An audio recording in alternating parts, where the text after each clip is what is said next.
Hello warriors. Myself Mr. Sigma 999. Welcome to our channel Amazer 999. आज का podcast हमारा पहला पॉडकास्ट है। ऐसे ही और पॉडकास्ट के लिए हमारे चैनल को सब्सक्राइब कीजिए। So let's begin. दोस्तों, आज हम आधुनिक इतिहास की एक ऐसी महत्वपूर्ण घटना की बात करेंगे जिसने अमेरिका के सुपरपावर होने के सारे दावों को चुनौती देने का काम किया। ये कहानी है वियतनाम वॉर और उसमें अमेरिका की हार की। इस वीडियो में हम वियतनाम वॉर के हिस्टोरिकल टाइमलाइन को समझते हुए उन कारणों को जान लेंगे जिनके चलते यूएस वियतनाम में लगभग 20 सालों तक लड़ता रहा, लेकिन उसे जीत हासिल नहीं हुई। 1950s में शुरू हुआ ये वॉर 1975 में जाकर खत्म हो गया जब नॉर्थ वियतनाम की कम्युनिस्ट फोर्स ने साउथ वियतनाम को अपने कब्जे में ले लिया। तो चलिए आपको ले चलते हैं इतिहास में और पहले वियतनाम वॉर के इतिहास को एक टाइमलाइन के थ्रू समझते हैं। उसके बाद हम उसमें यूएस की हार के कारणों की चर्चा करेंगे। Timeline of Vietnam war. दो रूट्स दोस्तों, वियतनाम वॉर की शुरुआत तो 1950s में हुई, लेकिन इसकी रूट्स काफी पुरानी है। कहानी शुरू हुई 1887 में वियतनाम में फ्रेंच कॉलोनियल सिस्टम के एस्टेब्लिशमेंट से, जिससे फ्रेंच इन टू चाइना का नाम दिया गया। इस कॉलोनियल सिस्टम में वियतनाम के अलावा टोनकेन, अनाम, कोचिन, चाइना, कंबोडिया और लाओस आते थे। 1923 से 25 के बीच वियतनाम इस नेशनलिस्ट लीडर हो ची मिन को अक्टूबर रिवॉल्यूशन के बाद एग्जिस्टेंस में आए कम्युनिस्ट सोवियत यूनियन में ट्रेनिंग दी गई as an agent of Communist International. Ho Chi Vietnam war के सबसे इम्पोर्टेंट लीडर थे जो यूएस बैंक फोर्सेस से लड़ रहे थे। सोवियत इस दौरान दुनिया भर के फ्रीडम मूवमेंट को एक्सपायर और सपोर्ट कर रहा था और हो ची मिन को भी इसी कॉन्टेस्ट में उसने सपोर्ट किया। 1930 में हो ची मिन ने अपने पॉलिटिकल करियर की शुरुआत की जब उन्होंने इंडो चाइनीज कम्युनिस्ट पार्टी का गठन किया। कहानी को फास्ट फॉरवर्ड करते हैं और आपको ले चलते हैं वर्ल्ड वॉर 2 में। जून 1940 नाजी जर्मनी ने फ्रांस को कैप्चर कर लिया और जर्नल जब फ्रेंच इनटू चाइना को इन्वेस्ट कर अपना कंट्रोल इस्टेब्लिश करता है। फ्रेंच और जापानीज दोनों के एमपी रिलीजन को रिजेक्ट करने के लिए 1941 में हो ची मिन league for the independent of Vietnam का गठन करती है, जिसे वियतनाम इनके नाम से जाना गया। आने वाले टाइम पर वियतनाम इन नॉर्थ वियतनाम इस आर्मी के साथ यूएस के खिलाफ वियतनाम वॉर में लड़ने वाली थी। खैर 1945 में हिरोशिमा और नागासाकी न्यूक्लियर टैक्स के चलते जापानीज पावर्स के सामने सरेंडर कर देते हैं। इसके चलते जापानीज अली पावर्स के सामने सरेंडर कर देते हैं। फ्रांस फिर से इंडो चाइना में अपना कंट्रोल अलर्ट करता है, लेकिन हो ची मिन नॉर्थ वियतनाम में अपने कंट्रोल के चलते उसे इंडिपेंडेंट नेशन डिक्लेयर करते हैं।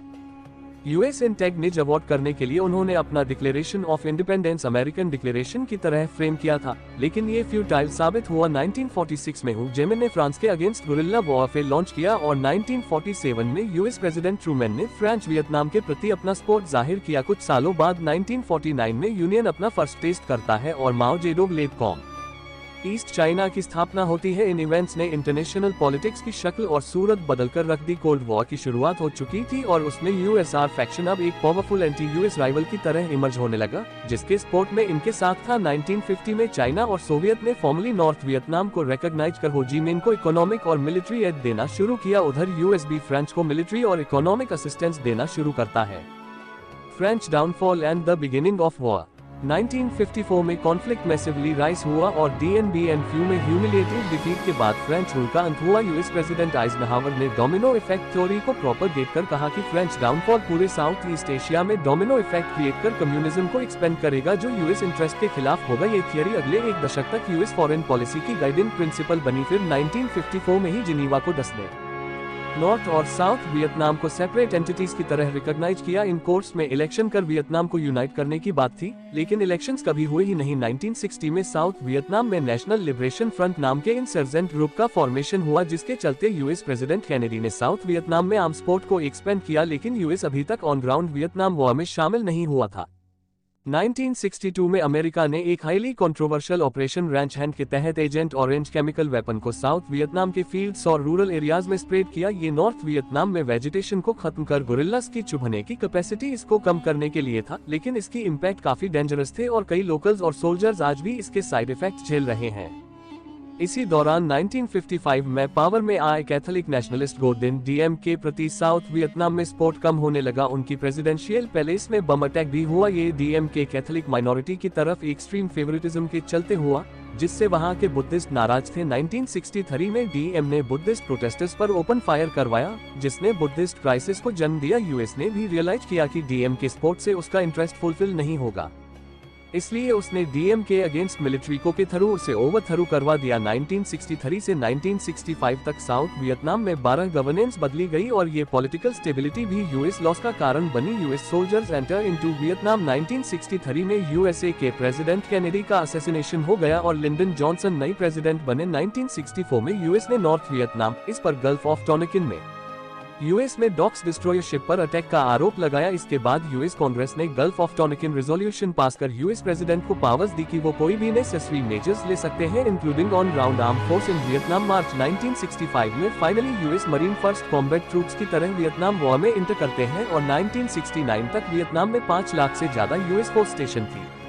लेकिन कुछ इनिशियल सक्सेस जैसे बैटल ऑफ स्टारलाइट के अलावा यूएस लगातार वियतनाम में चैलेंजेस फेस करता है। Offensive and loss of popular support. April 1967 में यूएस में मैसिव एंटी वॉर प्रोटेस्ट देखे गए। ये प्रोटेस्ट यूएस के वियतनाम में हुए लॉस के चलते हो रहे थे। फॉर एग्जांपल बैटल ऑफ डाक में यूएस और साउथ वियतनाम ने अपनी 1800 सोल्जर्स खो दिए थे। 1968 में नॉर्थ वियतनाम अपना game changing attack text offensive launch करता है। ये अटैक साउथ वियतनाम के 100 से ज्यादा सिटीज और आउटपोस्ट में देखे गए इंक्लूडिंग हुए और सिगन यूएस एम्बेसी पर भी अटैक्स हुए। इसमें हुई सोल्जर्स की डेथ और फ्रस्ट्रेटेड यूएस फोर्स। इसका इनफेमस मिली में सिका में 500 से ज्यादा सिविलियंस को मार देने की खबरों ने डोमेस्टिक सपोर्ट को और कमजोर कर दिया। नतीजतन 1968 में ही लिंडन जॉनसन 20th पैरेलल के नॉर्थ में इसको होल्ड कर नेक्स्ट इलेक्शन ना लड़ने का अनाउंसमेंट करते हैं। प्रेसिडेंट रिचर्ड निक्सन पावर में आते हैं। वॉर में यूएस सोल्जर्स को रिड्यूस करने का डिसीजन लेते हैं। वियतनाम में 1969 में प्रेजेंट 5.5 लाख से ज्यादा यूएस सोल्जर्स। 1972 तक सिर्फ 65,000 थे। 1970 में US security adviser Henry Kissinger North Vietnam के साथ सीक्रेट निगोसिएशन सभी स्टार्ट करते हैं